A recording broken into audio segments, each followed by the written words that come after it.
Hey, how you doing today? I am Taquila Coleman in today's live. I'm gonna answer the question from one of our Facebook community members. She wanted to know, how do you know it's time for a divine separation between you and your prodigal? So this is what we're going to be talking about on today's live today. So listen, good morning, good morning, good morning. How's everyone doing? Let me know who is tuning in, where you are tuning in from. Hey Cam, hey Bella. It's me immediately going on break at work so I can watch this live. Okay, great, great, great, great.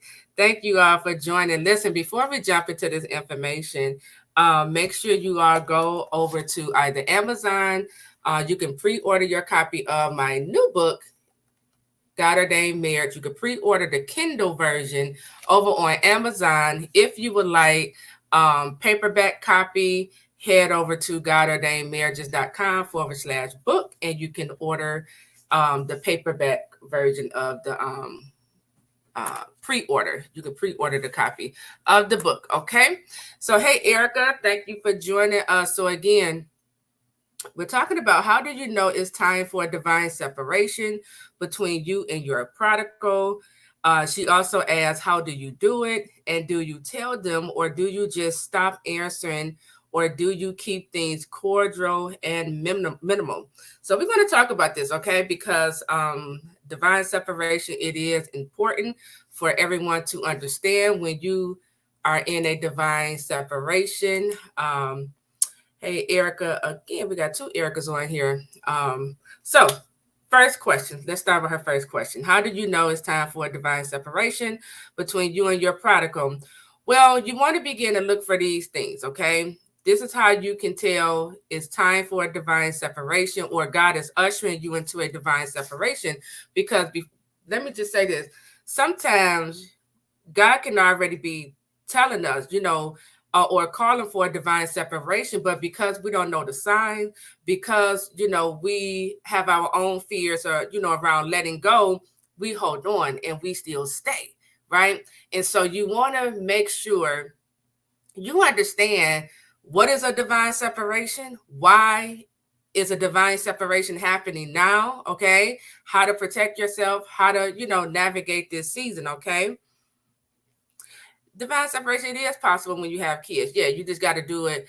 I'm gonna say it another way. Divine separation when you have kids is just co-parenting with boundaries. Okay, so let's jump into this information. How do you know it's time for a divine separation between you and your prodigal? You want to look for, is there any type of rejection that is happening, that's coming from your God ordained prodigal spouse? If your spouse is rejecting you, overlooking you, just set on giving counterfeit chances and just overlooking you, a divine separation is happening. Okay. If there's any type of abuse that is showing up in this relationship, it could be verbal abuse, it could be physical abuse, it could be sexual abuse. Okay. If your spouse is very critical of you, if they are, because sometimes you could be with a prodigal spouse who have these narcissistic traits, right? And they can be emotionally abusing you, right? But sometimes if this is a history in your life, you might not even be aware that this is, emotional abuse your prodigal is doing on you, okay? So if there's any type of abuse, that's happening to you, emotional abuse, gaslighting, things of that nature, it's divine separation. It's time for a divine separation, okay? Whenever you see any type of betrayal, okay? If you are being betrayed, if your prodigal is trying, if they're going out of their way to embarrass you, then you know that it's time for a divine separation, okay? Because you got to understand, prodigal, I should have started with prodigal. Prodigal means this individual is no longer serving the Lord and is now serving the devil, okay? Which also means your prodigal has the door open to the devil, meaning now the enemy is coming through and attacking you, okay? So when you hear me talk about the rejection, yes, it's coming from your God ordained spouse, but the rejection is of the enemy, okay? The verbal abuse. when your spouse criticize you, when they become critical of you, when they gaslight you, when they are set on misunderstanding you, right? That's the enemy, okay? So I need everyone to really understand and discern, okay? We talked about this last Tuesday in our boot camp, but you got to begin to discern, what am I really dealing with my prodigal? And why, I'm feeling like God is calling for a divine separation, because this is the reason, okay? God calls for a divine separation because he's trying to protect you from the enemy, right? And your prodigal is up under God's wrath. So, and God don't want that wrath to hit his believing spouse. So he would usher in a divine separation. This is where you start feeling that prompting, or you start sensing, I think I need to leave this person alone. I think it's time for me to go. Maybe I need to block him or her. You will start sensing the move of God in this situation, okay? So just understand, if y'all don't get any other understand what it means to be dealing with a prodigal, okay? And how the enemy operates through the prodigal to take you out, okay? The devil comes to steal, kill, and destroy, right? So if the devil see that you're going to continue to keep this door open to your prodigal, he's going to continue to use your prodigal to attack you. He's going to continue to allow you to see your prodigal constantly choosing counterfeits after counterfeits after counterfeits, right? So that it can break your heart, so that it can trigger old rejection wounds in you, so that you can feel not good enough, right? So you got to become aware of the trick schemes of the devil, okay? But like I said, rejection, abuse, betrayal. Okay. If any of these things are present, it's time for a divine separation. If by you being connected to your prodigal, heavy warfare is taken out, right? Like, soon as you got in contact with your prodigal spouse, now all of this spiritual warfare is happening. That is a sign, okay? That's a big sign that God is telling you, separate yourself from this person. Because remember, in the book of Jonah was disobedient to the Lord. He was running from his calling. And as a result of him running, he got on that boat. He was on the ship. As soon as he got on the ship, it started, I think it was a storm broke out where the ship was about to go down. And the storm didn't stop until they had to throw Jonah overboard. So sometimes we can be connected to people who are disobedient to the Lord. They are in sin, and we don't know, but God has already, poured out his wrath on them. But because we're connected to this individual, now that wrath or the spiritual warfare they up under is now hitting our life.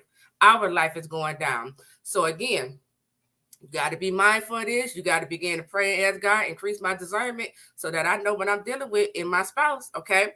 So if you are up under a heavy spiritual warfare attack, and you're around your spouse, it's time to separate. It's time to get far away from your spouse. Okay. And I'm gonna say this, okay, because a lot of us don't really, the Bible says, my people are destroyed for a lack of knowledge. See, some of your spouses are witches and warlocks, okay? And so your spouse could be doing witchcraft on you. They could be sending spells and curses your way. And you wondering why, you feeling depressed. You wondering why, your mind is being attacked with confusion. You wondering why, where this sickness is coming from. It could be your spouse doing this witchcraft on you. They probably put your picture up on an altar, and sacrifice you. So again, this is not the season for, us to be ignorant of Satan's scheme. This is the season where we got to educate ourselves on what it means to deal with a prodigal. Okay. What does divine separation mean? Right. And we got to, we got to move to a level of, because I see what's going on in my prodigal, and I know what's going on over here with me. I'm letting you go. Okay. I'm going to let you go, and I'm going to let God deal with you the way how God knows best, okay? So you got to get to that level. If opportunities are being sabotaged, so let's say you share with your prodigal spouse, certain opportunities that have come your way, and then all of a sudden, the opportunities are now being canceled, rescheduled, right? And you're like, what is going on? It could be, you're around the enemy, okay? The enemy, is in operation somewhere. And again, that could be the Lord trying to get your attention to tell you divine separation, okay? Because here's the thing, when God reveals to us, this is your spouse, and we don't really understand this God ordained marriage, right? So God, all we hear is God say, this is your spouse. And we immediately assume because God revealed this my spouse, it's time for us to go ahead and date, court, and get married. No. Okay? All God did was just reveal to you this person is your spouse, okay? God would give you the next instruction, okay? For me, God sent me in there. He said, go rebuke him, okay? He didn't tell me to go start dating my spouse. He didn't tell me it's time for us to get married. He said, go rebuke him. After I rebuked him, then God told me, okay, it's time to go. Because God knew exactly what he was dealing with. He knew where my spouse was at that time. He was a prodigal, right? So you got to be led by God in this, okay? We're talking about how do you know it's time for a divine separation between you and your spouse. So I just, share when there's heavy rejection, abuse, betrayal, spiritual warfare is taken out, just happening to you. Opportunities are being sabotaged. If your name is being slandered, and if it's coming from your spouse, it's time to separate, okay? That's a divine separation because that is the enemy in operation, okay? If your prodigal is pulling you further into sin and away from God, divine separation, okay? So you got to be, like I said, you got to be see the signs. We see the signs. We see the red flags, right? But we have a tendency to overlook them because we heard what God said. This is your spouse. But see, this is where wisdom has to kick in at, okay? Hey, NC Beauty. Hey, Danielle. Leon, I think I'm pronouncing that right. Thank you all for joining. Listen, protect your peace, Marilyn. Thank you all for joining. Listen, we need wisdom when we're dealing with these prodigal spouses, okay? You can't just stay there and allow your spouse to keep rejecting you, overlooking you. They could be doing witchcrafts, attacks on you, about to take your life out. You can't just sit up under that. They slandering your name and you still standing there. Nah. No, you got to get out. You got to get out. You got to leave your spouse and give them over to the Lord, okay? Now, she asked the next question. I'm answering. This is a question that was asked inside of our community for God ordained spouses Facebook group. So she asked the question, how do you know it's time for a divine separation between you and your prodigal? Then she said, how do you do it? Do you tell them, or do you just stop answering, or do you keep things cordial or minimal? Well, I'll tell you what I did. I just left. I didn't give no warning. I didn't acknowledge. I just left. I was like, when I heard the Lord tell me to leave, I said, all right, I left that day. Okay. Because one thing about God, when he speaks to me, he have trained me enough to where I don't need him to tell me a second time.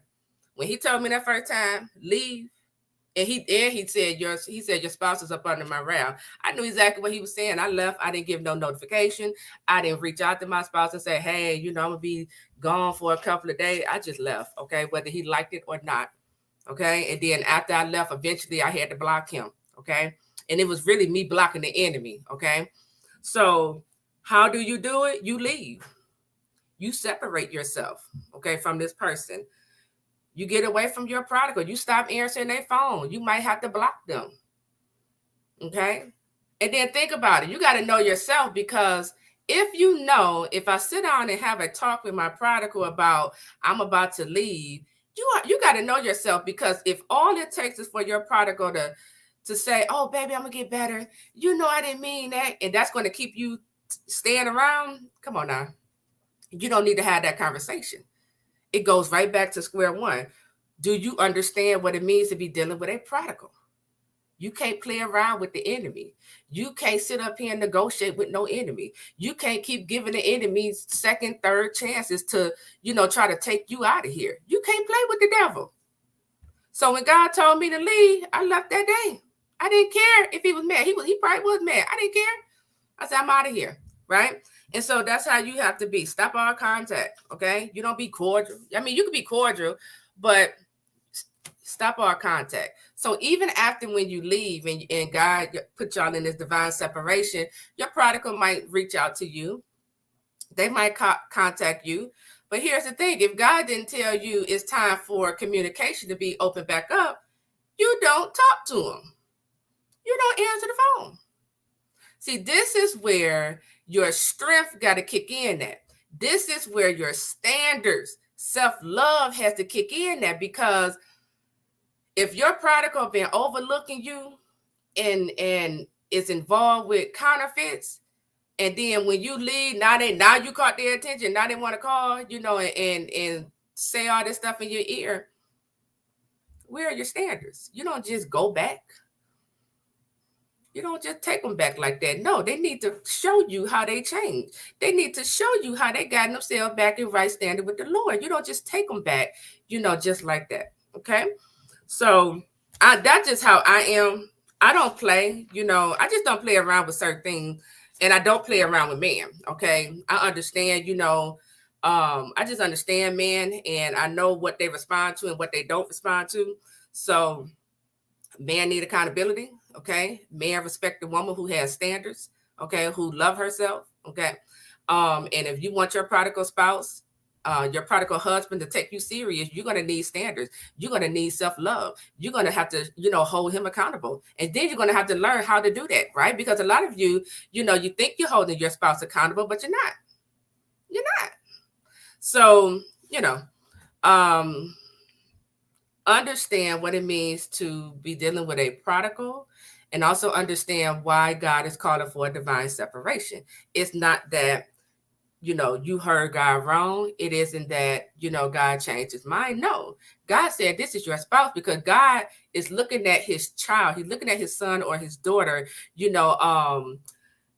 looking at them in the future, how after he restored them, after he changes their heart, this is why he chose this person for you. But when God said this is your spouse, that doesn't mean it's time right now, okay? Because your spouse could be a prodigal, right? So this is why, this is called a God-ordained marriage, a God-ordained love story. So I got to keep going back to my Father God to get the next instruction. When my prodigal called me, I got to ask God, is it okay to answer? They show up at my house. Is it, well, I don't play that. But, in your situation, is it okay to answer the door? Right? You have to keep God in the middle of this love story, so that he is the one who is guiding you, because God see the enemy in operation. God will begin to reveal to you where the enemy is at. Okay.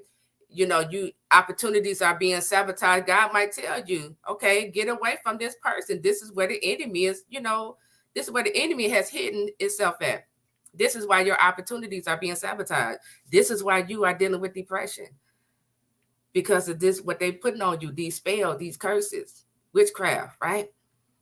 God will reveal these things to you, okay? But we got to, hear God. And also after you hear God, you got to be obedient to what he is telling you to do. And you can't be afraid to, lose your prodigal spouse, because think about it. Your prodigal spouse, when they're in a prodigal mindset, a prodigal state, that's not the spouse God chose for you. God chose for you the spouse who is a believing spouse, the spouse who, the two of you are equally, yoke. Okay. He didn't choose a prodigal. So you can't be afraid to lose your prodigal to a counterfeit. Let that counterfeit have the prodigal. Have him. Let your prodigal get on that counterfeit nerve. Okay. Let your prodigal abuse the counterfeit, because that's what prodigals do, right? You don't want that. You want the believing spouse. You want the spouse who is walking on one accord with you.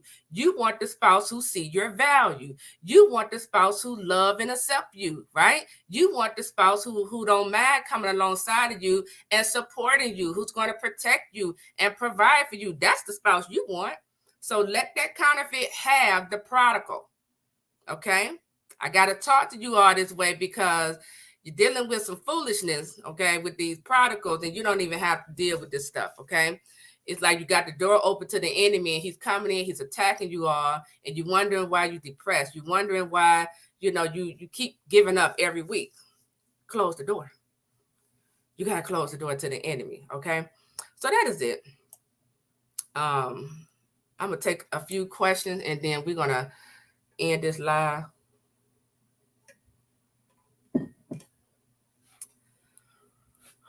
Oh, that water was cold. Okay.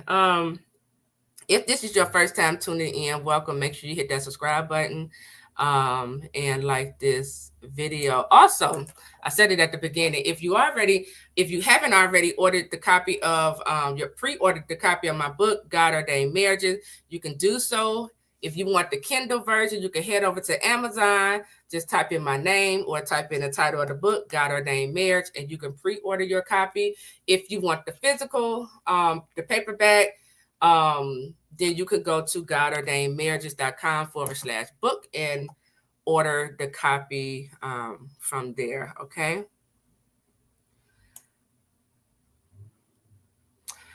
Okay, yeah. So Bella, yeah, like Bella says, divine separation even possible when you have kids. Yes, it's called co-parenting with boundaries. Okay. You're the children's father, they don't gotta be in contact with you. Just have the children ready when they pull up. You can even have somebody else there, I forgot what it's called. You can have somebody else there, getting the kids ready and off to their father, but you don't have to, they don't have to have any contact with you.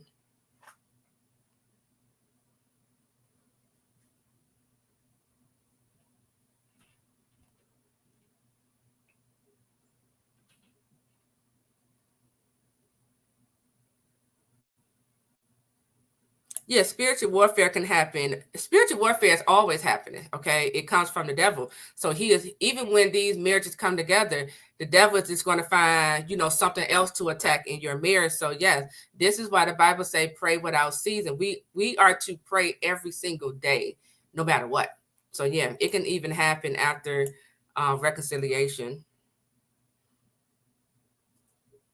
Afternoon, good afternoon, daughter of a king, watching from South Africa.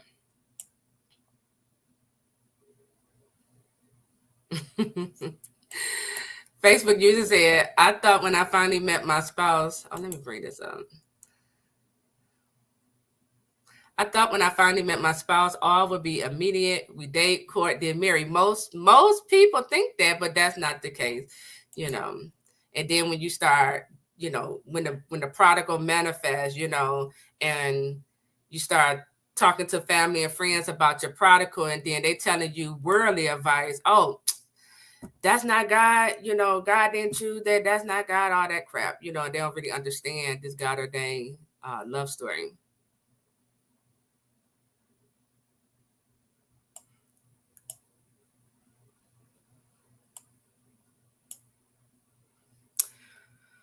Okay, my prodigal and I are not speaking at all. He goes to the church I used to go to. I don't know if God was calling me back to go back to that church tomorrow.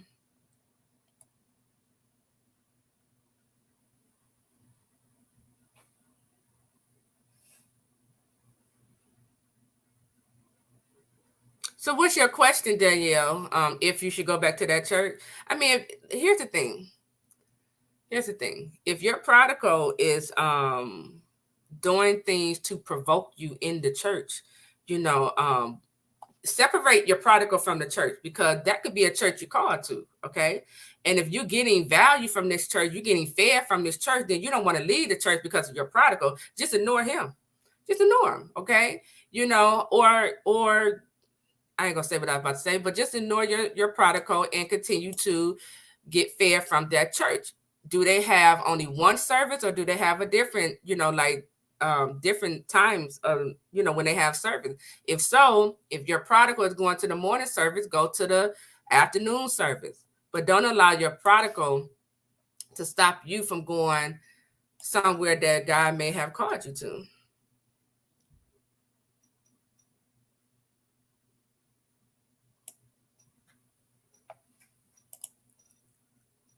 Okay. God showed me my God ordained spouse in July this year. How would I know that he has also informed my God ordained spouse who I am to him? Here's what I want everyone to stop doing. And I'm not saying you doing this, but don't Don't look for confirmation, okay?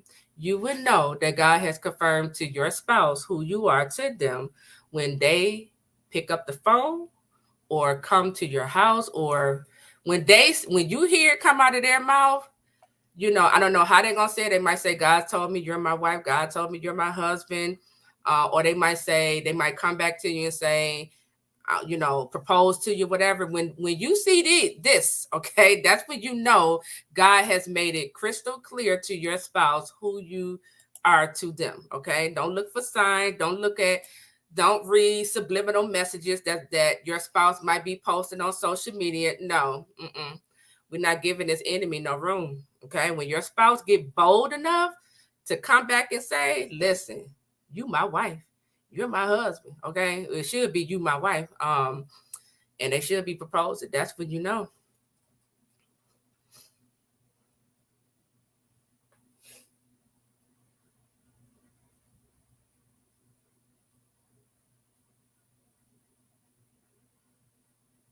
Mm-hmm. Let's see.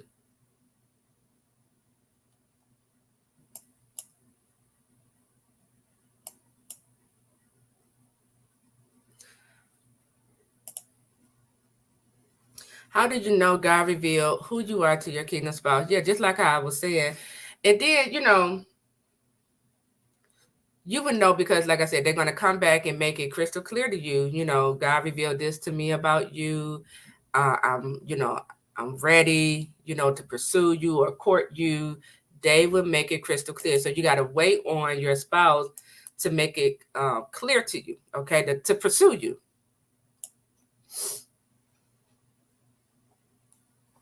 Right.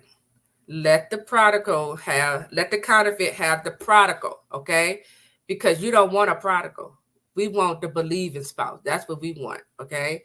God didn't choose a prodigal for us. He chose the believing spouse, okay? You got to get this understanding.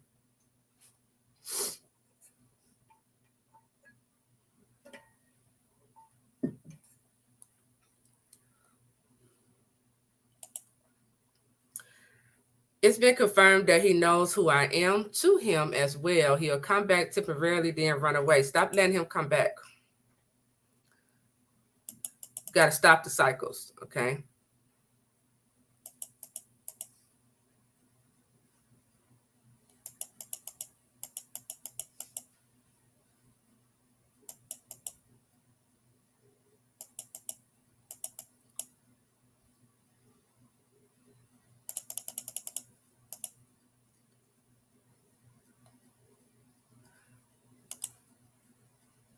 Can divine separation happen more than one time? It's so many different ways how I can answer this. Divine separation happens one time.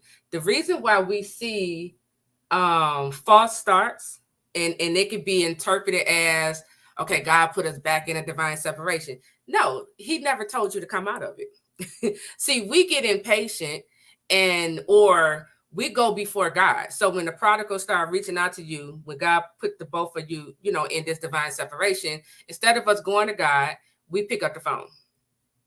We entertain them. When God never said, I'm taking y'all off of divine separation, right?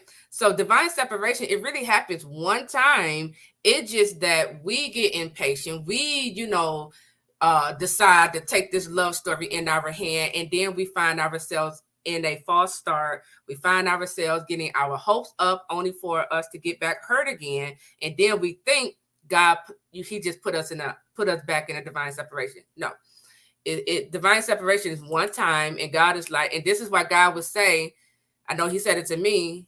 He was like, get out of the kitchen, Taquila. Let me finish cooking up this love story.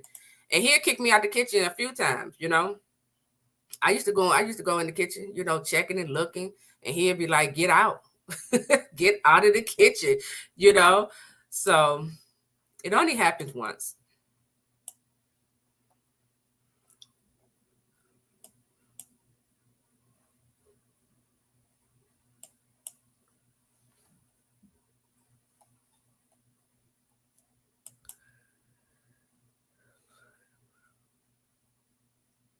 Yeah.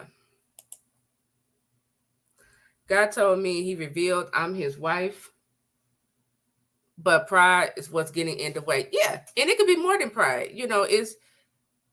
I think everyone operate with a level of pride, but it could be pride. See, here's the thing. This is how I see it. Before, okay, I lost your question. Wait a minute. Here it is. So when we're dealing with a prodigal, right? Remember what I said. Prodigals, they stopped serving God and now they're serving the devil, right? And when God reveals, because God can reveal to your prodigal while they're in a prodigal state of mind that you are their spouse, right? And they get the revelation, they hear God, but because they are upset with God, that's, for some of these prodigals, they won't tell you what God is saying to them. They'll keep it in. Because in their mind, in their little prideful mind, I'm upset with God. I'm not coming into agreement with this. I'm waiting on God to do this for me. Or they could be trying to get God to bow down to them, right? So it could be pride. It is pride getting in the way, but it can also be your prodigal needs some correction. They need some healing. They also need to be delivered. God also probably want to grow your prodigal up to a certain level. All these things takes place in a divine separation.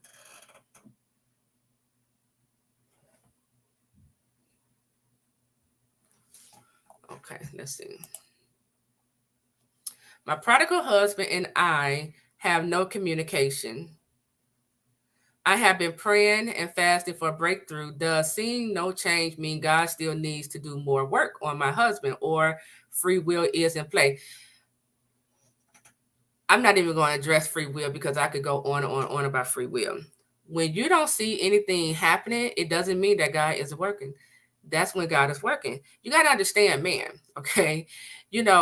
A man is trained, at a sense of, at an early age, how to suppress what he's feeling, how to not talk as much. So they know how to keep quiet. God can be correcting your spouse, and they, and they were holding in. They won't tell you, until like something happened to where now they're like, okay, let me go ahead and let her know this, right? So even when you don't see anything happening, God is still working. But I need everyone else to understand this, okay? Because this divine separation is not just all about the prodigal. If you're not seeing anything changing or happening, God could be waiting on you. He could be waiting on you. He's like, okay, I'm over here working on your prodigal, but I also want to work on you. I also want you to heal. I also want you to come into knowing your value. I'm waiting on you to know your identity in Christ, right? This is a two-way, job, like work God is doing.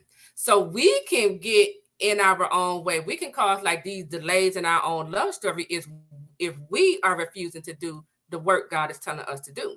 When we see insecurity showing up in us and we choose to ignore it and focus more on what's wrong with the prodigal, okay, you're going to delay your own love story. So don't just focus so much on your prodigal changes. Look at because God I talked about it at the beginning, not the beginning of this live, but when I had first started in this God ordained marriage, I was talking about how God want to rebuild your love story, right? He want to rebuild your marriage.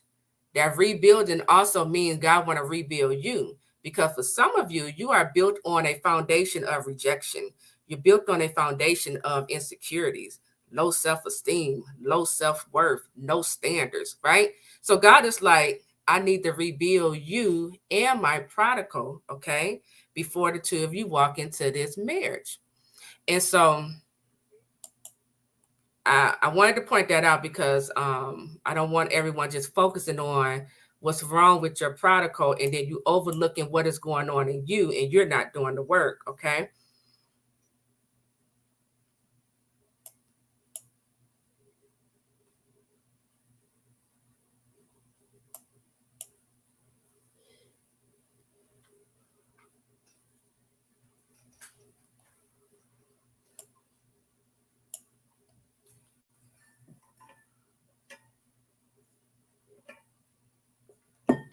Facebook user, did you send me an email?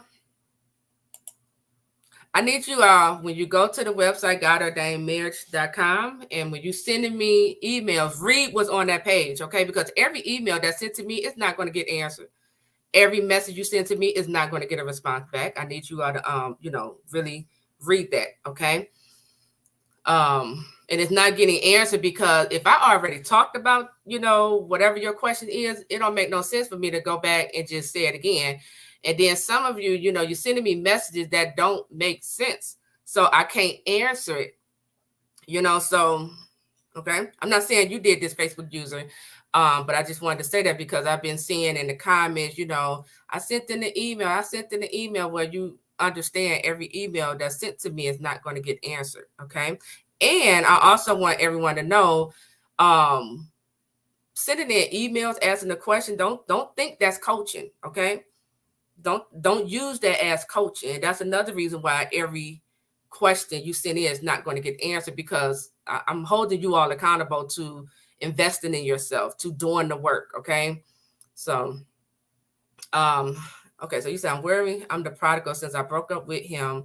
I hope you have time for my email today, because today is the 1-year anniversary of him telling me he was in love with me and I'm just dying. Unlike other stories I hear, he never did anything to hurt me. I'm afraid I hurt him by dumping him. Just because you broke up with your spouse, it doesn't make you a prodigal. Okay? Whatever your reason was for breaking up with them, that's your reason. A prodigal means I have left the presence of God and I'm now serving the devil. Okay? I got all these idols in my life. I'm just in sin. Okay?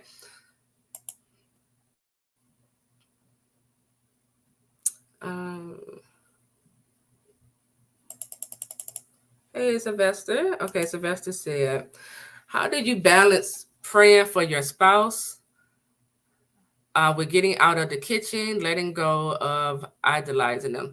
Yeah, so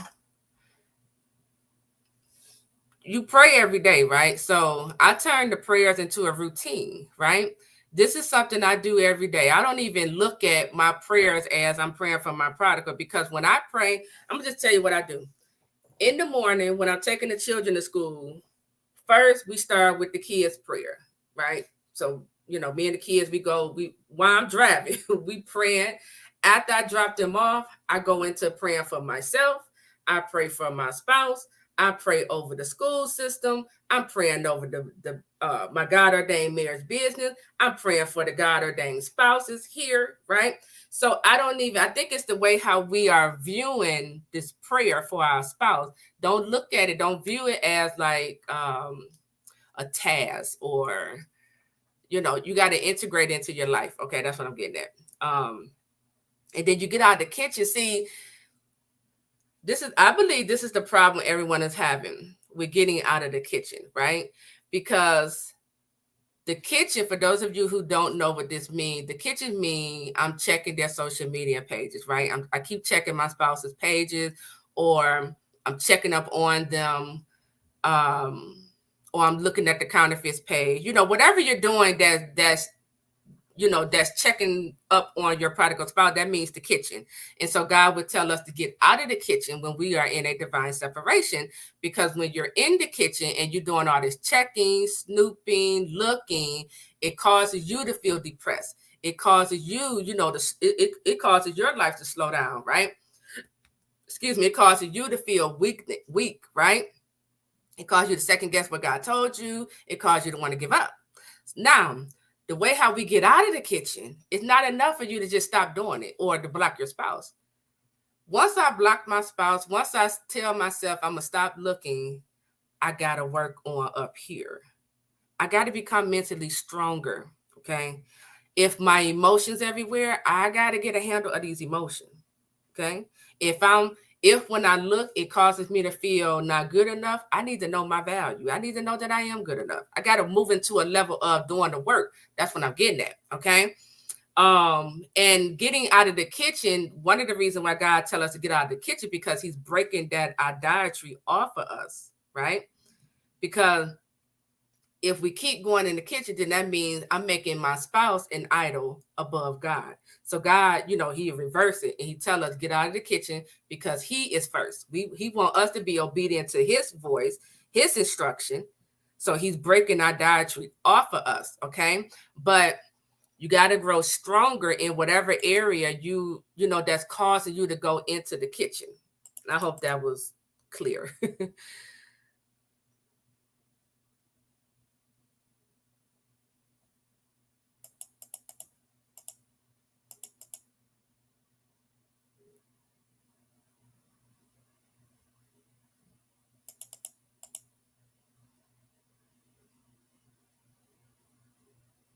How long is divine separation for most people? A year. It could be. See, I could just speak on myself because some people say they in a divine separation and God's not even in it. Okay. Other people been standing for love story for 17, 20 years and they're not doing anything. Right. So I don't want to give a time frame. Okay. I don't even know how long it's a divine separation. I know how long I've been in one. God told me to leave December, I think it was December 23rd of last year. Okay. And so we still in a divine separation, but I know um um, communication is coming. Okay, so I think the question that needs to be asked is, you know, what? How can I speed this love story up while I'm in a divine separation? I got to do the work. I got to do the work. While God is working on my prodigal, I got to move into working on me. Thank you, Oscar, for the superstars, the super sticker. Thank you.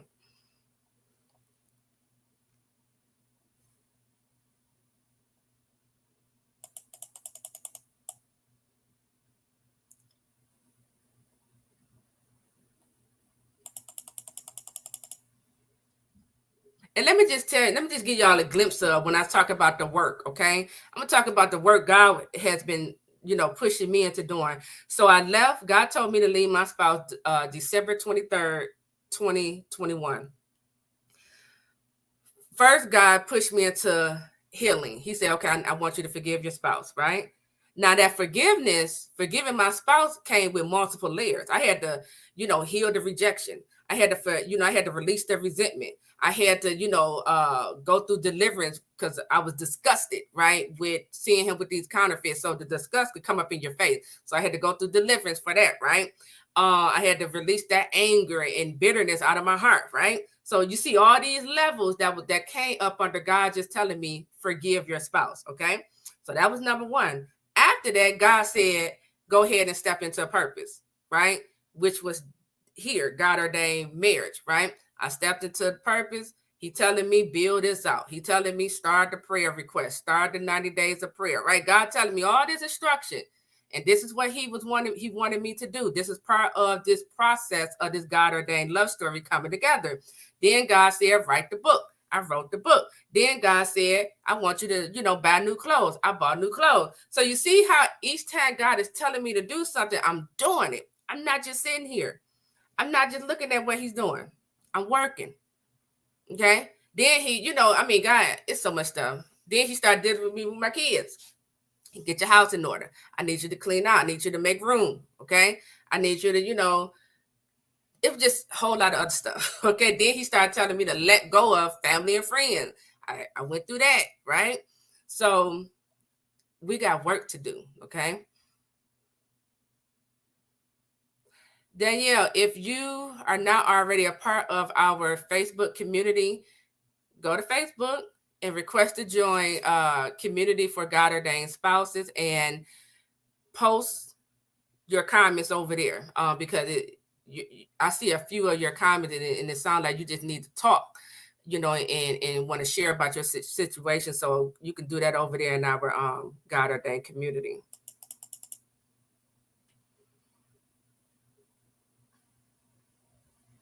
That was another thing. I'm reading what you wrote, MCA. God was like, it's time to work out. Okay. He was like, go to the gym, start working out. Right. I'm doing that.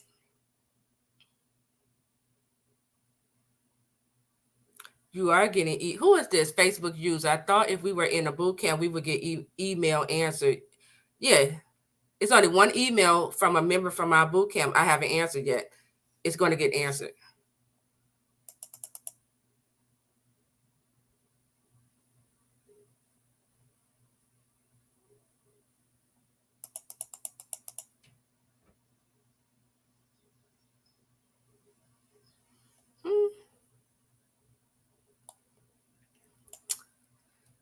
My notifications are off. Should I check and see if my prodigal messaged me? If you're in a divine separation, don't worry about if your prodigal messaged you. Okay. God knows exactly how, He knows exactly what to tell your prodigal when it's time for him to contact you. God knows exactly how to bring that communication back. Okay. Because if you are in a divine separation right now and you go and check to see if your prodigal messaged you and you see it, but God didn't say it's time to come out of it, just seeing that message is going to cause you to want to respond back. You're gonna be all up here. Well, let me see. I don't want him to think I'm ignoring him. I don't want to be mean, right? And God is like, I told you to get on out the kitchen now. So you got to know yourself. You got to know, if I see this message, what is it going to do to me? Okay. And, did God tell me to go look at this message?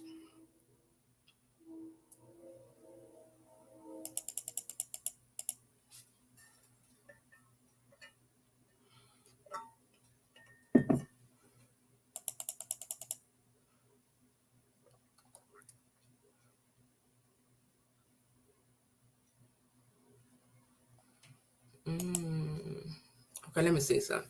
How did you know if God let go is move on? Oh, if God's let go is move on, or let go to focus on him to bring us back. That's good. And Built-in Fire said it. When God tell us to let go, when he places you in a divine separation, when whatever God is telling you, surrender. He might say surrender. He might say let go. He might say leave your spouse, focus on you. Whatever God say to you regarding your prodigal spouse, right? When he's talking about separation, he's telling you. I'm gonna tell you what God said to me. God said, "Let the dead bury the dead." Okay, because I kept checking. He said, "Let the dead bury the dead." A prodigal is spiritually dead. So God was basically telling me, you checking on something that's dead, and it's going to take God to raise it back to life. So when we get in this divine separation, God He want believing spouses, live your life. He wants you to grow stronger in God, learn his voice. Okay. Get in purpose, start your business, get in shape, take care of your kids, move. If he tell you to relocate, go and relocate. He don't want us focused on these prodigals, okay? Let the dead bury the dead. That's what God is saying. So yes, God's let go basically means move on. But see, you're moving on to better yourself, okay? And when it's time for this love story to come back together, God knows exactly how to do that. He might cause your path to cross with your spouse path. He might, if your spouse have your number, he might have your spouse call you, and it just picked back up from there. But in the meantime, don't worry about your spouse. You go and live your life. Go take a hobby, get back to doing the things that you enjoy doing.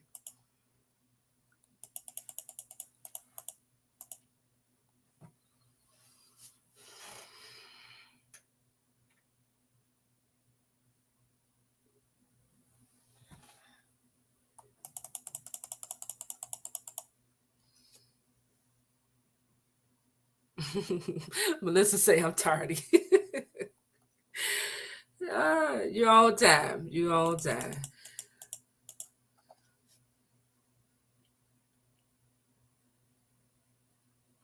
The Facebook page is called Community for God Ordained Spouses. The link is below in the description area as well.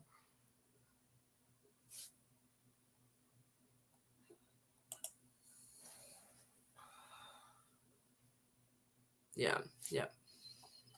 Yeah, it could be a struggle, with checking their social media page. That's why I said you have to like grow stronger.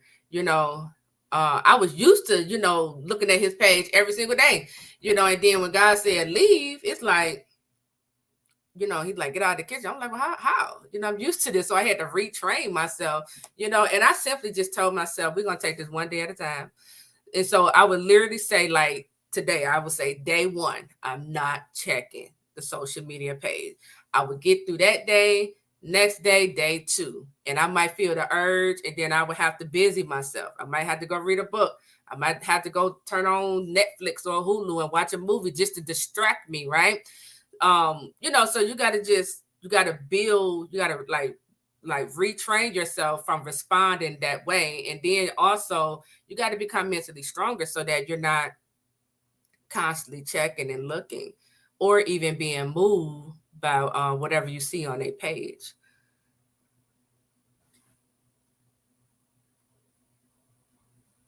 Yeah. Yeah. Yep. So how long I've been on here? 50 minutes. Okay. So yeah, understand what you're dealing with. Understand what it means to be a prodigal. Also understand what divine separation mean. Why God is placing you and your spouse in a divine separation, and what God wants you to do. Okay.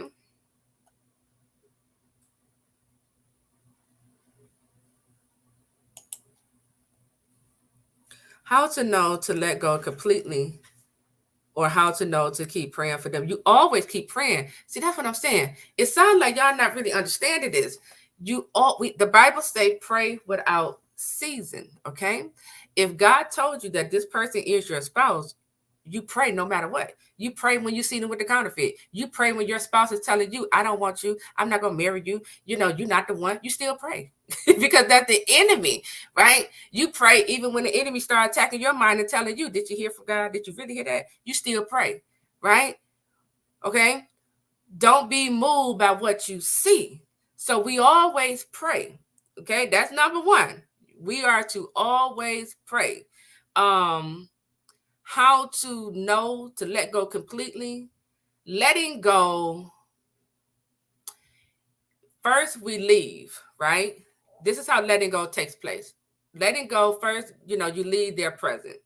And then you got to let go mentally, okay? That is to stop checking, right? So again, you got to know, okay, how do I get out of the kitchen? When I'm in the kitchen, what is it doing to me? That was a big revelation for me when I figured out when God showed me the connection of me being in the kitchen. Each time that I would look at my spouse's page, right, and I would hear him say things, it was the enemy speaking through him, targeting my heart, targeting my self-esteem, trying to, pull me down. Right. When I got that revelation that this enemy is targeting my heart and trying to break me, that was all I needed to stay out of the kitchen. Okay. And then when it was certain counterfeit, they would put stuff on their page to make me think, you know, this is what's going on when it wasn't. And so when I got that revelation, I said, okay, so we got to become aware of how the enemy is operating and working in these love stories and identify the enemy. And then now you got to protect yourself from the enemy. Okay. But we pray all the time, no matter what we see, no matter how your prodigal is acting, because prayer is the very thing that's going to invite God into this love story. And you okay? You okay? Oh, prayer is the very thing that invites God into your love story to correct your prodigal, to change their heart. Prayer is what God is going to use to help your prodigal to see your value. So you don't stop praying, because that's the answer.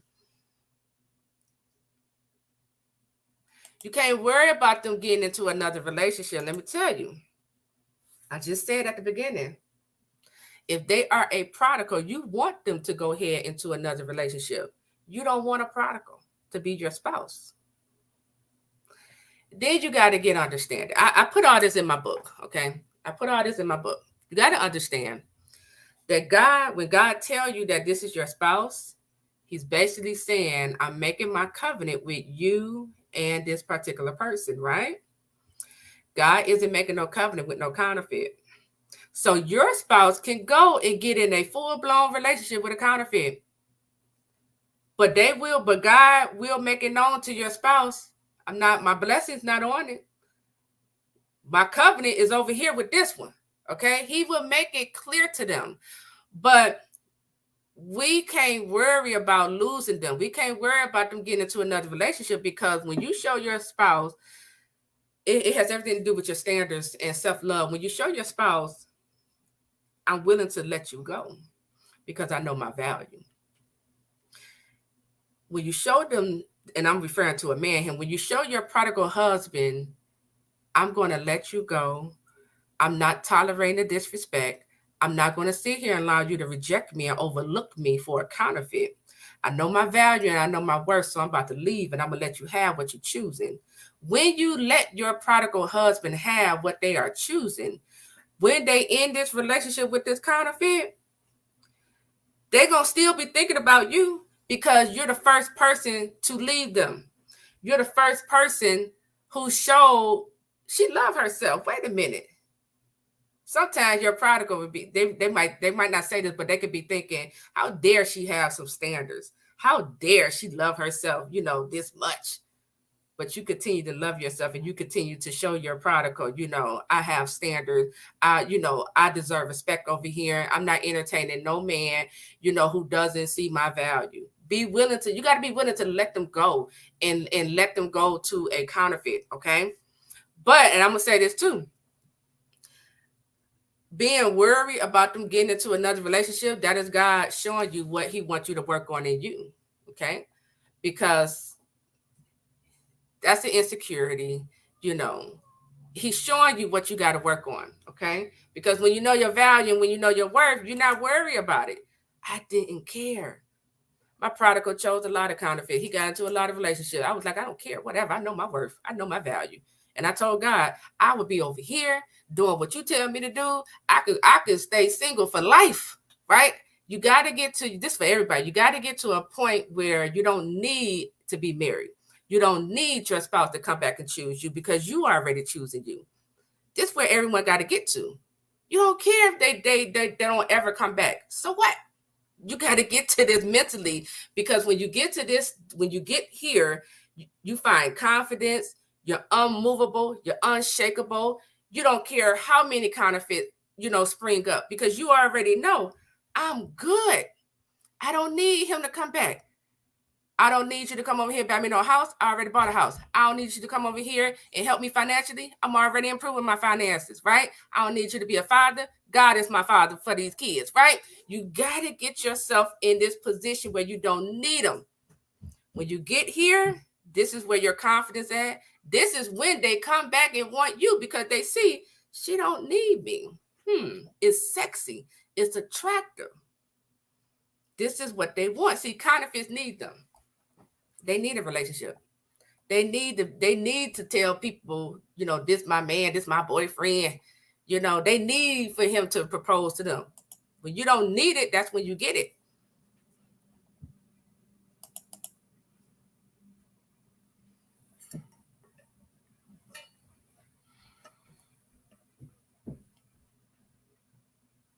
Nope. MCA said, do both spouses have to know about the whole God ordained marriage kingdom spouse knowledge? No, they don't. Only one needs to know about it. The other spouse they might know like marriage, but they might not have the language. So, like how you just said, kingdom spouse, they might not say that. They might say husband or wife. Okay. So they might know it or they might not, but they both don't have to have that knowledge.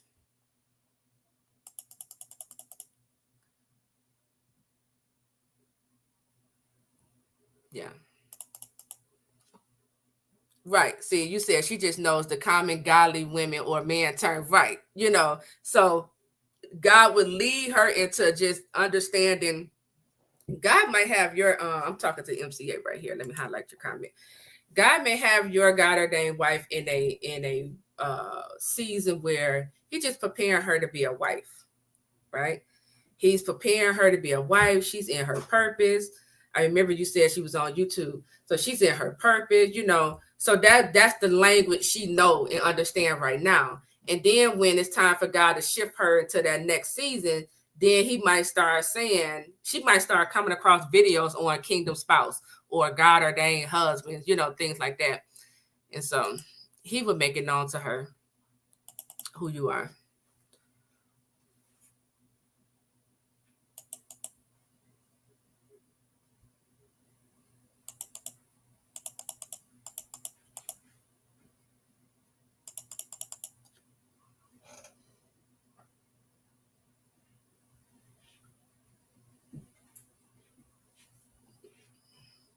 I'm telling you, I don't want the prodigal. Let the counterfeit have the prodigal.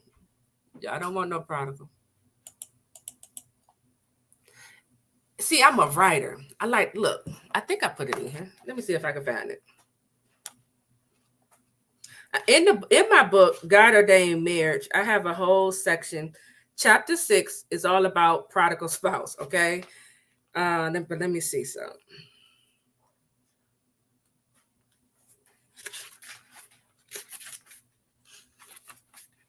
You have to know what you're dealing with a prodigal.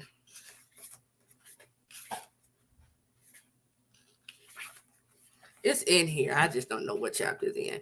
But in the book, I do break down the characteristic, the traits of a prodigal. Okay. When you understand this is what I'm dealing with, prodigals are very insecure. Prodigals, they don't know their worth. They don't know their identity. They hurting. They got the door open to the enemy. Here it is right here. And it's in chapter 3 under spiritual warfare. You see that? Understanding prodigal behavior up there. But prodigal, they involved in witchcraft, some prodigals are swingers. Okay. Y'all just don't know it. You got to understand what you're dealing with. Because when you understand this is a full-blown prodigal, I don't want no parts of it. Go ahead and let that counterfeit have that prodigal. They're very prideful. They filled with lust. Prodigals are angry. They bitter. They got a bitter heart, cold heart. They don't give you a chance to they don't let you in. They're emotionally unavailable. You don't want that.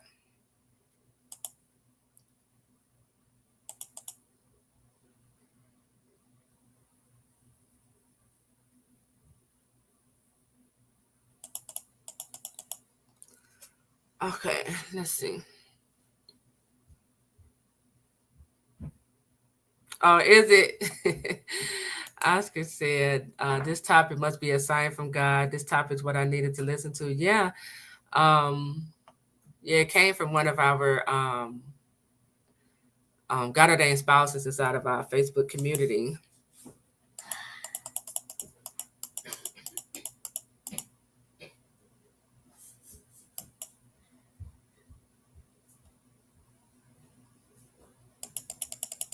Miracle, can you hand me a water? Can you hand me a water bottle? Yeah. What should I do if the counterfeit is telling me about how she's going to do this and that for my prodigal, as well as how he's messaging her? Block that counterfeit. Thank you. Go over there. You done? I'm not done yet. Block the counterfeit. The counterfeit is the enemy. Okay. The counterfeit goal is to get you to leave your prodigal. So you want to block that counterfeit. Don't talk to any counterfeit. I don't care how nice and sweet they trying to act. I don't care if they trying to be your friend. Don't be their friend, because they trying to be like you. They would come to study you so that they can, whatever they learn about you, they can portray that to your spouse and confuse them into thinking that they are the one when you really are the one. So block that counterfeit. What else did they say? Yeah, don't listen. Just stop listening to what that counterfeit is saying, because that's the enemy.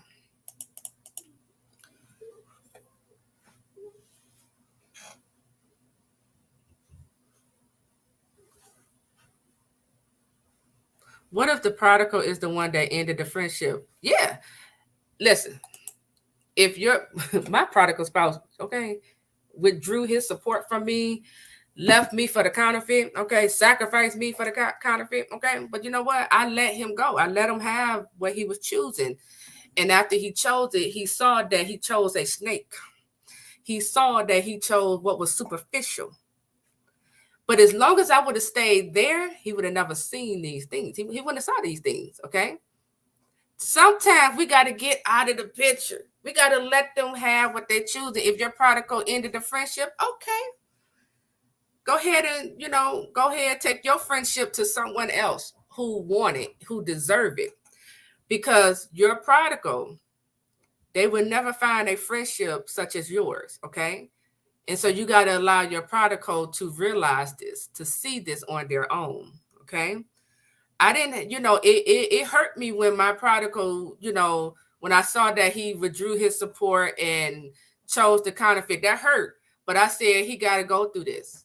I said I'm gonna let him have what he's choosing, because I can see people. I saw who this woman was last year, before he even knew what he was dealing with. I saw it, right? And so I said, he got to see this. I said, he going to bump his head a few times. She going to stab him in the back. She going to cheat on him. But he got to go through this so that he began to realize, this is what I chose and I no longer want it. I had it better with Taquila. You got to see, we got to get out this picture and allow these prodigals to see I had it better at home. With Taquila came support. With Taquila came friendship. With Taquila, she accepted me for who I am. She, she spoke to the king in me. The counterfeits wasn't doing any of these things.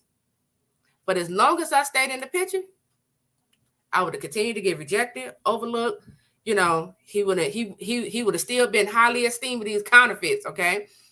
So I had to remove myself. And this is what you all have to do.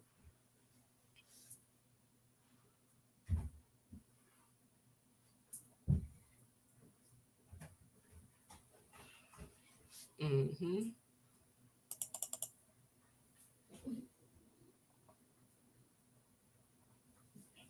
Bella, if you're trying to figure out if your child's father, your God ordained spouse, and I'm just speaking from experience, sometimes our children's father, that's who we choose. That's not who God chose for us, but go, yeah, you can fast and see if that's who God chose for you.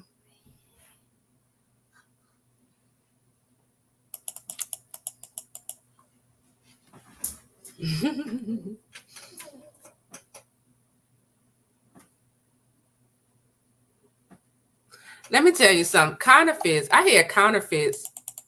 I didn't know they were counterfeits, right? Because they, I just didn't know. Like, they hid it well that they were into my spouse. But God, God be telling on people. He'll tell on the enemy. But I had counterfeits doing attacks, doing witchcraft attacks on me, and then what they didn't know was how powerful I was in prayer, because I remember God, I don't know, he dealt with one counterfeit, well, about 2 or 3 of them, but this one particular counterfeit, she kept inboxing me. She was like, "Are you okay? Are you okay?" Because she knew what they was over there doing. I was like, "Yeah, I'm okay," but that's when I had got the revelation. I said, "Oh, you over here doing some little spells and stuff on me." And God, I don't know if God told her, "If you do it again, I'm gonna take your life." I don't know. God told her something, because she was so set on reaching out to me and making sure I was okay. And she left the picture. So you don't want to be friends with no counterfeit. They would act cool, nice. They would even hide the fact that they into your spouse, get close to you just to be okay. They'll be throwing you under the bus to your spouse. They'll be lying on you, gossiping about you, slandering your name, doing witchcraft on you. If you got children, they'll do it on your children too. You don't even know what's going on. You wonder why your spouse rejected you. That's because they put a love spell on him and a separation spell on you, and you don't even know it. Stay away from these counterfeits.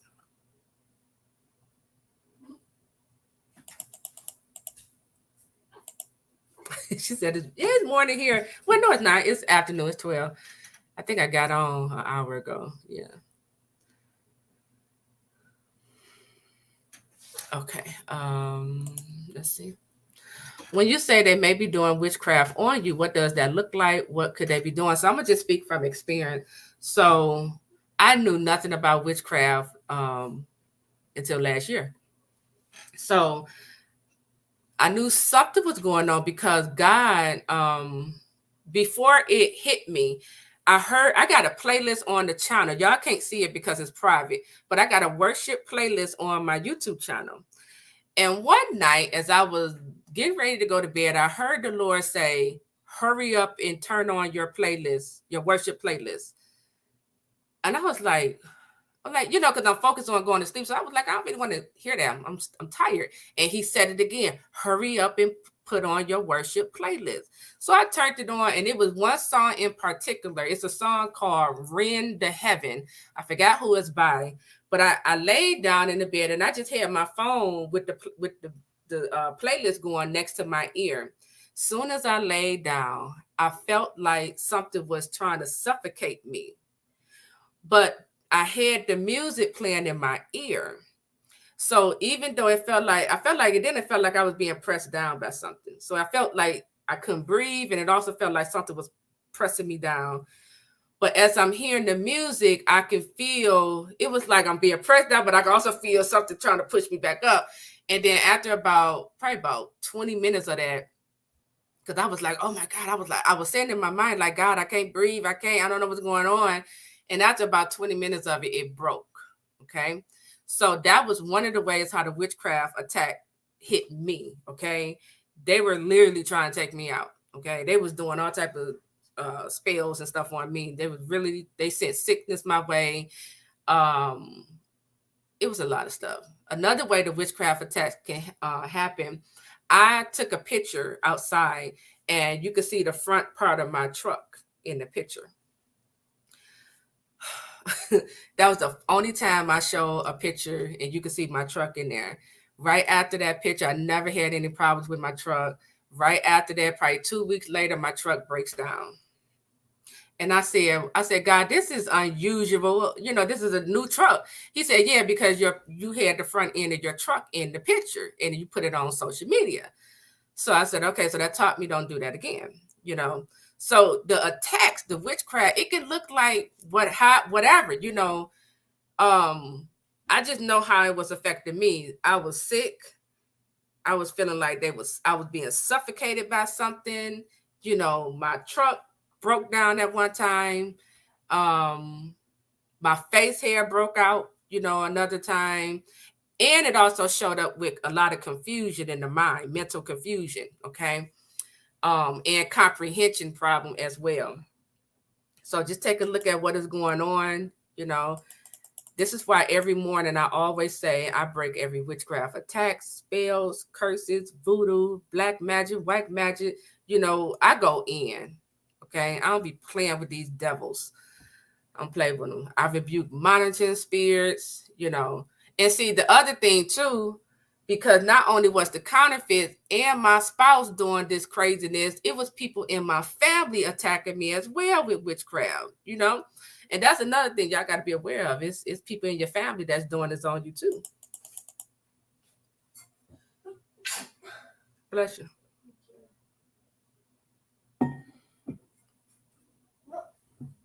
Mm-hmm.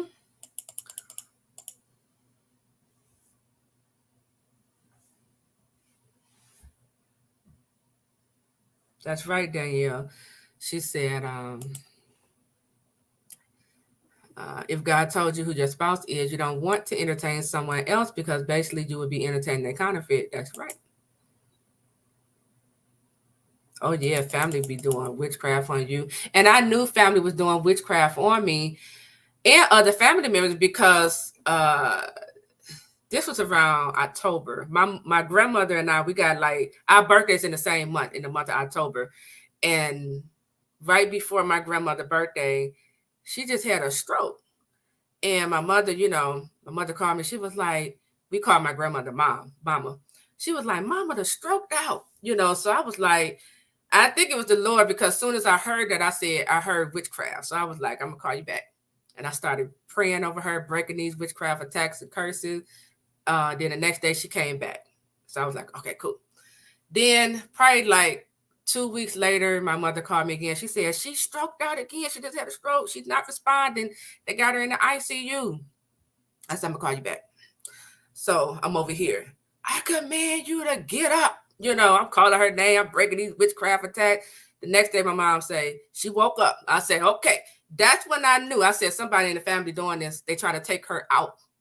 And so I had to stay on my post. That's why the Bible say pray without ceasing. Okay. I had to stay on my post because somebody in the family was trying to take out my grandmother.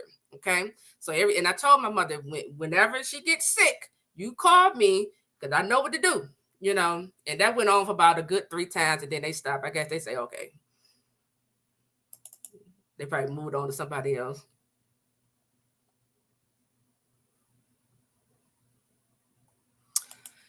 Okay, how to know who is a counterfeit and the real one, because I'm getting mixed signals and my kingdom spouse is very proud. So it sounds like you know who your kingdom spouse is. The same way how we know before this kingdom, this God ordained spouse stuff, I used to say Mr. Right and Mr. Wrong. The same way how you can identify and know that this person is Mr. Wrong, you know when this is Mr. Right, okay? Or Mrs. Right or Mrs. Wrong, okay? But counterfeits, you know it's a counterfeit because they drag you away from the Lord. But see, this is tricky because when you're dealing with a prodigal, they will also drag you away from the Lord as well.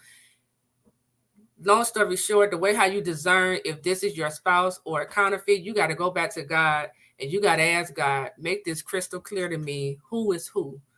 Give me a dream, letting me know if this person right here is my spouse. Okay? God might give you a dream where in the dream he's telling you. And see, when God speak, he don't say yes or no. He'll come in your dream and say, let him go. you know, or he might show you something. This is why it's very important for us to really know how God speak, okay? And to know how to interpret your dream. Because when I thought one of my children's father was the one, right? I thought my daughter's father was the one back in 2015 when I gave birth to her. And I was on a fast. I was praying and I was like, God, is this the one I'm supposed to be married to? What do I do concerning him? I'm going in. And God gave me a dream that night. In the dream, he was in my dream. He was sitting behind me. And you see that bookshelf right there?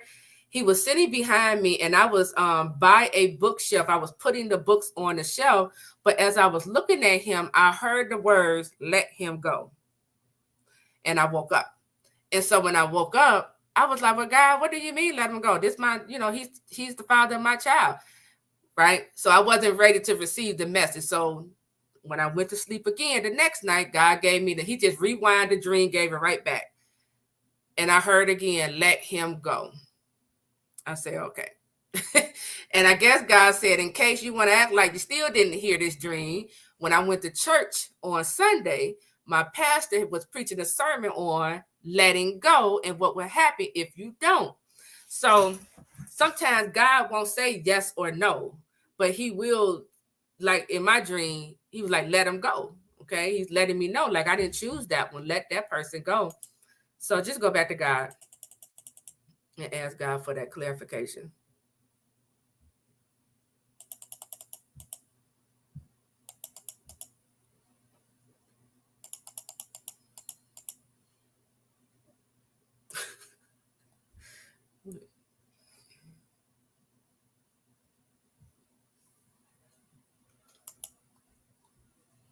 When we're friends with our God ordained spouse, should we only date if we're serious for marriage commitment? So I view dating as collecting data. So I would view dating as the friendship stage. I'm just getting to know this person, right? Because after we built this friendship, we should go into courting, right? You want to be friends with your spouse. This is just me. You want to be friends for, all 4 seasons. Okay. I need to see how you respond under pressure. I need to see, you in all seasons. How do you act in the wintertime? Do you get depressed? Do you want to give up? I need to see you in spring. I need to see you in summer because, that might be where, you out here being a playboy. I need to see, it's certain things I need to see. I need to see how you act with, we could be out at a restaurant. I need to see how you treat this waitress, how you talk to them, right? So you want to take the time to go through the season with your spouse, when you're in that friendship stage. But after that, y'all getting to know one another, then it should move into courting. Both of you should be clear. Okay, this is what we both are sensing. This is what we both want. Let's go ahead and move this into courting.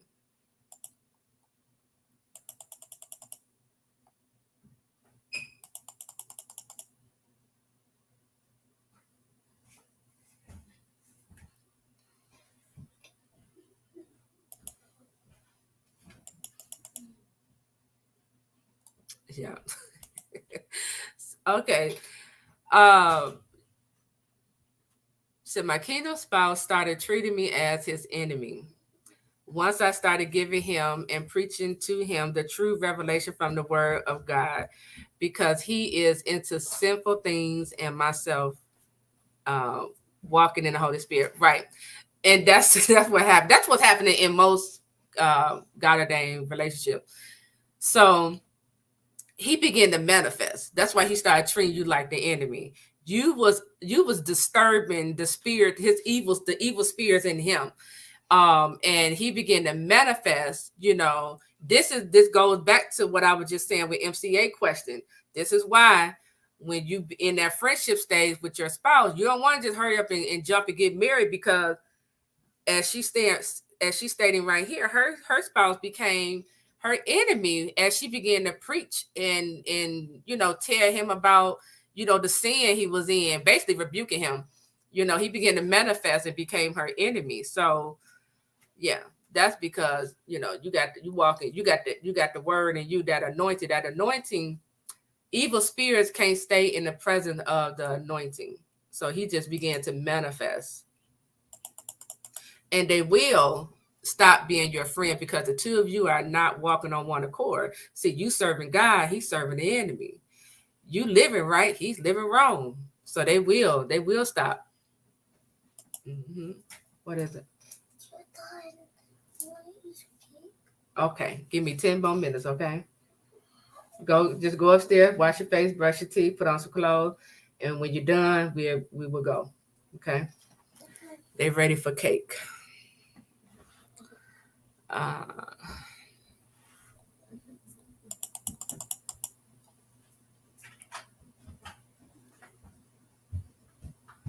long should you fast for? However long God tell you to fast for. Yeah. That fast I did, I think that was a 7-day fast. But sometimes I just do a 1-day fast. I don't do fast often. I let God lead me into these fasts. He might call me to a fast. It might be 3 days, it might be 1 day. It could be 7 days. It's up to you.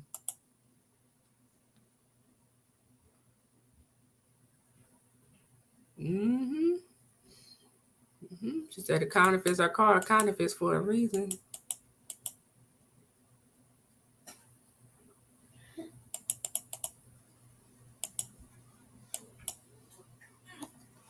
Yeah, and you know what? So it's so sick to think they're doing that to even kids. Yep.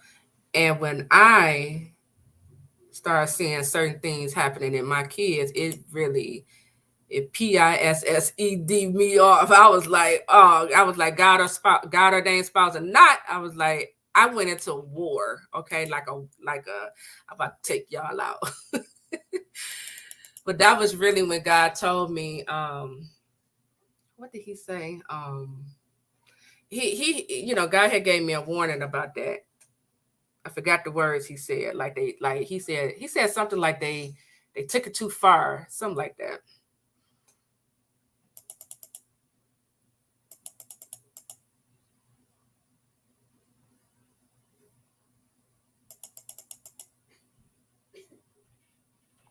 Yeah.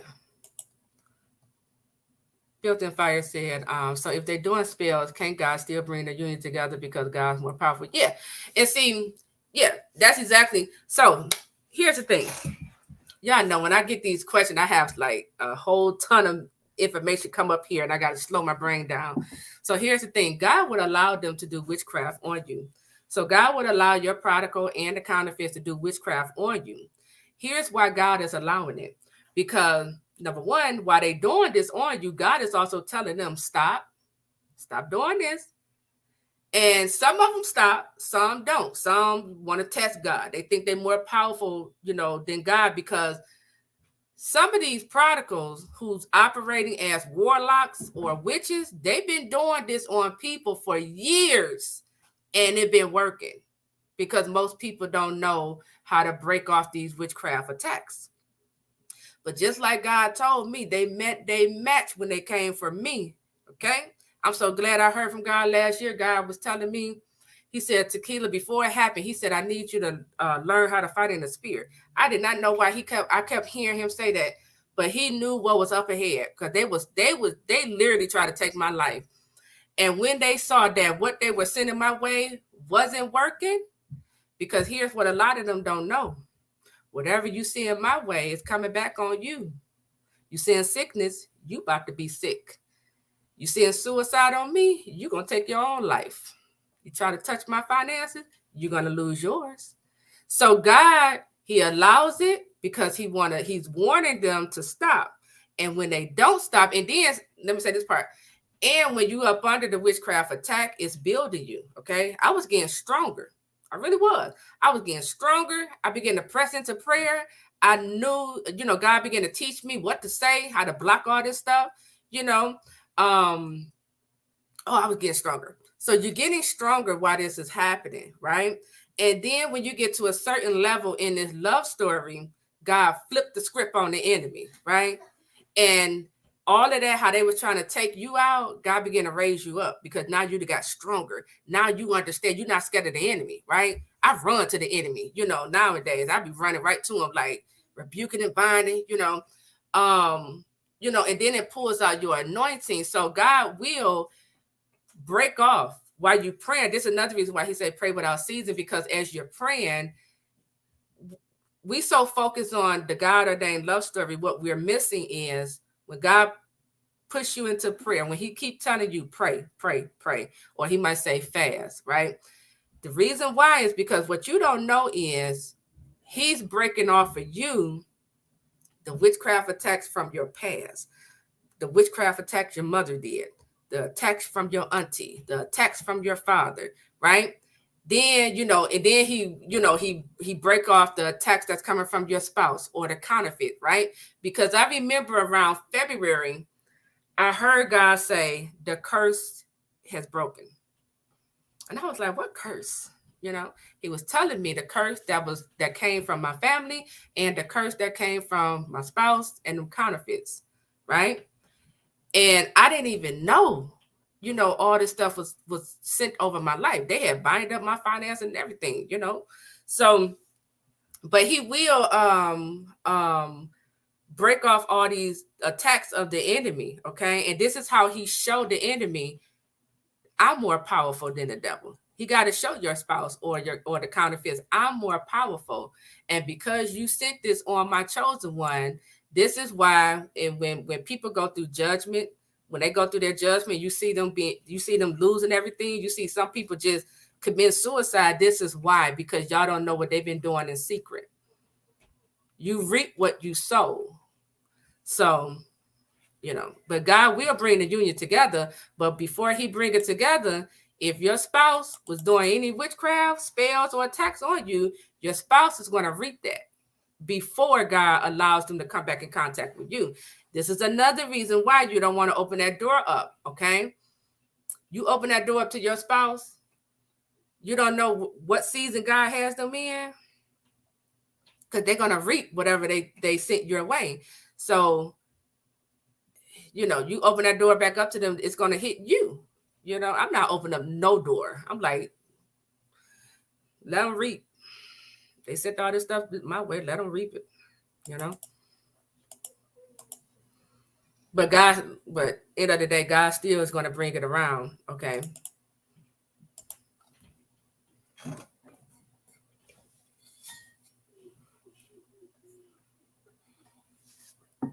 Hey, Set the Captive Free. Thanks for joining us.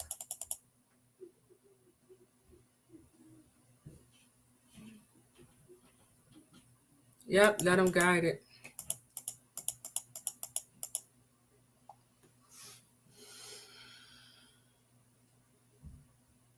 And when you start learning when you grow in spiritual warfare, the more I grow in God, the less I want to interact with people. And I'm just being honest, because your eyes are open and you begin to understand people are into some wicked stuff. Like, people be wanting to shake my hand. I'd be like, I don't know, because I don't want that stuff transferring over here.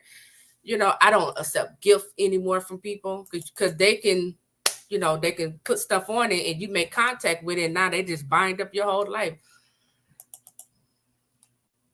The spiritual world is real.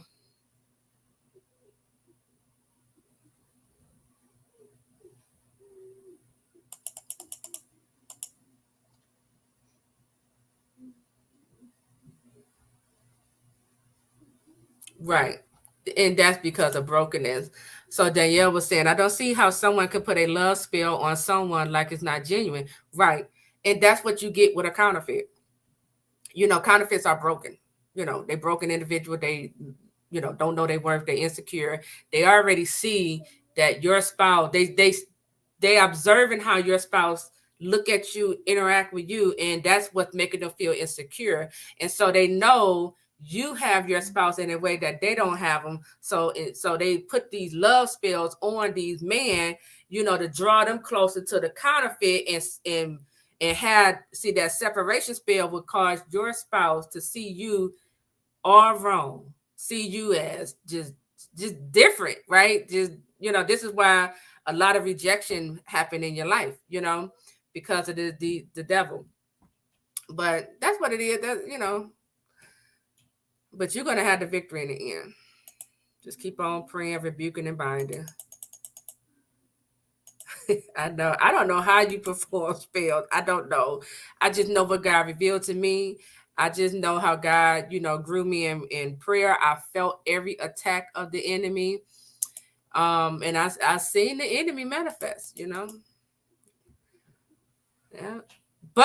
And I'll say this, I had to go through that, because if I didn't go through that with my spouse, I would have never became aware of the enemy in my family. I had witches in my family I was close to.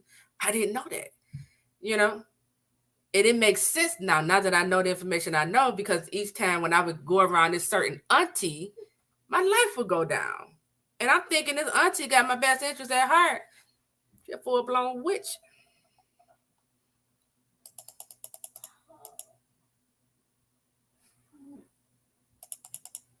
Yeah.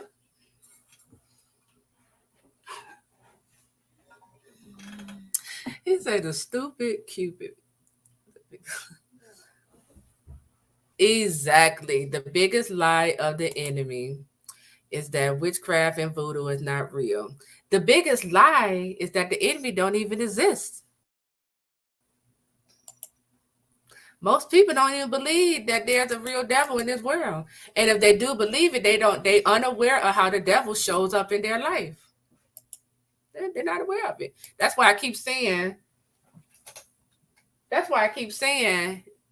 do you understand what it means to deal with a prodigal? Because you're dealing with the enemy. That's true.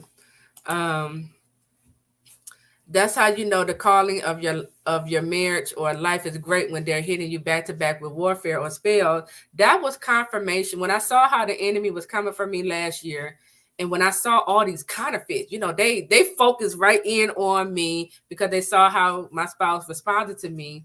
When I saw the attacks of the enemy, that confirmed to me, oh, this is a God ordained marriage. It confirmed to me what I had already heard from God. You see what I'm saying? So I didn't even have to go through all that doubt. And I was like, the enemy won't be attacking me like this if God's not in it. I already knew it, He knew it too, but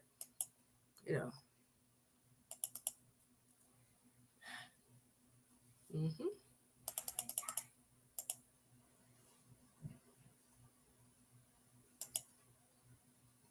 Will not dating also get the prodigal's attention to start opening their eyes? Because most women just move on to a new thing, right? Not dating will help the prodigal spouse, who already has trust issues and who are already assuming you as the believing wife is going to cheat on them. Excuse me. You not dating and you being loyal to God, but they're going to see it like you being loyal to them, will help to build greater trust in your prodigal. See, the world's way is, just move on to the next relationship. Just jump into another relationship. Stop, Jalen.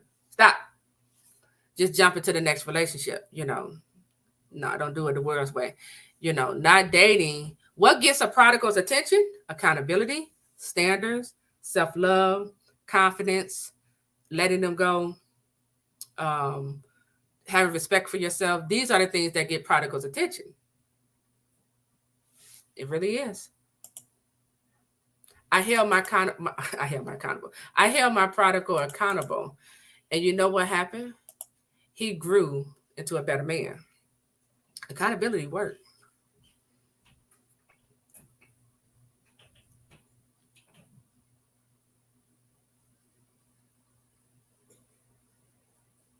Yeah.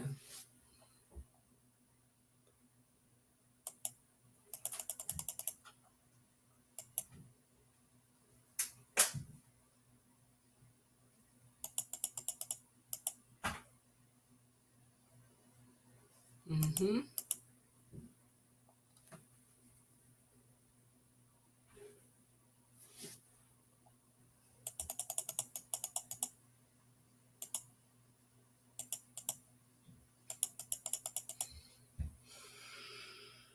I do too, MCA.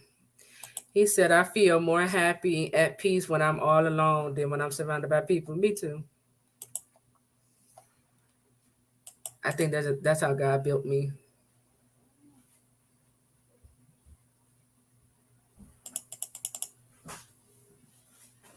And then I had children's father doing witchcraft on me too.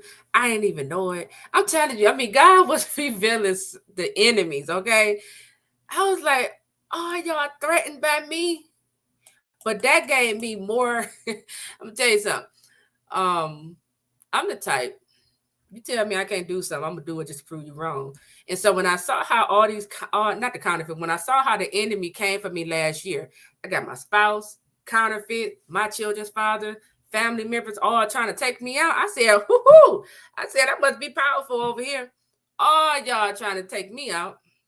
So that just, I stayed in my prayer closet. I was like, I'm like, what else? I'm like, come on, God, what else you want me to do?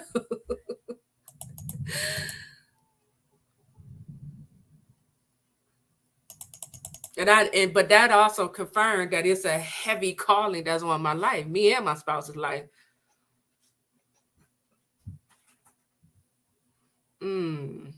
If Melissa, if your prodigal spouse family trying to monitor you, just go ahead and rebuke that, and we deal with it spiritually, and then deal with it in the physical. Block them, unfriend them if you're friends with them on Facebook.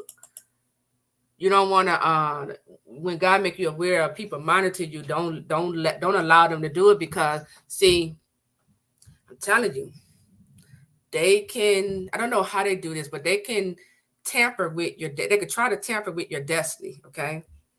And deter you. This is why most people go through, like, they have a hard past, where it just struggle after struggle, or you just been rejected all of your life, or it just been hardship, because this is what they're doing. They tampering with things, and they causing this. So,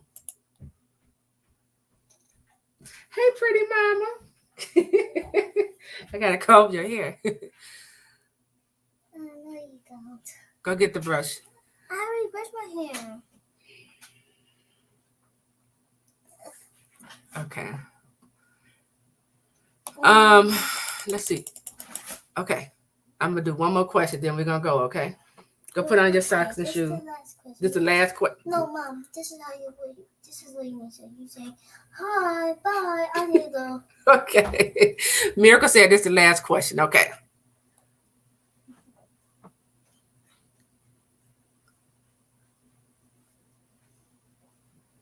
Okay, last question. Timothy said, my prodigal spouse is a worshiper. After she broke up with me, all her gigs that I was managing were canceled. Then she contacted me to ask me to continue managing her. I refused. Was that a right move? Yes, because now she want. See, when all her gigs were canceled after she broke up with you, it made her realize, like, oh my God, it stopped her in her track, okay? And it made her realize or see more of your value. So now she's trying to run back to you. Nah, you know. And then this is just me. Like I said, I'm hard on men. So sometimes, you know, when they try to hurry up and run back to you, I'm not no option. I'm not no rebound, right? So I don't even allow them to come back like that. No, okay? You broke up with me. You thought you had it better over there. You know, now you see your contracts all got canceled. You know, no, okay? It's a way how they need to come back, okay? But you didn't do anything wrong. That was the right move. Congratulations. Help her to see your value as a man. Yeah. All right. So I know Miracle said that was the last question. Okay, y'all know I can sit here all day and answer these questions. All right. Like I said, if you haven't already pre-ordered your copy of the book, go to Amazon. You can pre-order the Kindle version of God Ordained Marriage. If you want the paperback copy, there's the link right there at the bottom.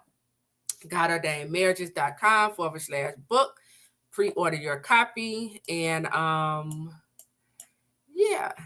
If you have any more questions, just go to the website, GodOrdainedMarriage.com, click on contact and send me your question. Just also know that if I already answered the question you sending in, I'm not going to answer it again. Okay. And make sure you read that page. Okay. So that is it. Hey, LaShawn, I see you jumped on. Yeah. So that is it. All right. I got to go take the kids to get their cake. I will talk to you. My cake. Yes, it's my cake. Yeah, it's her birthday. My birthday is Monday. I'll talk to you all real soon. All right. Take care.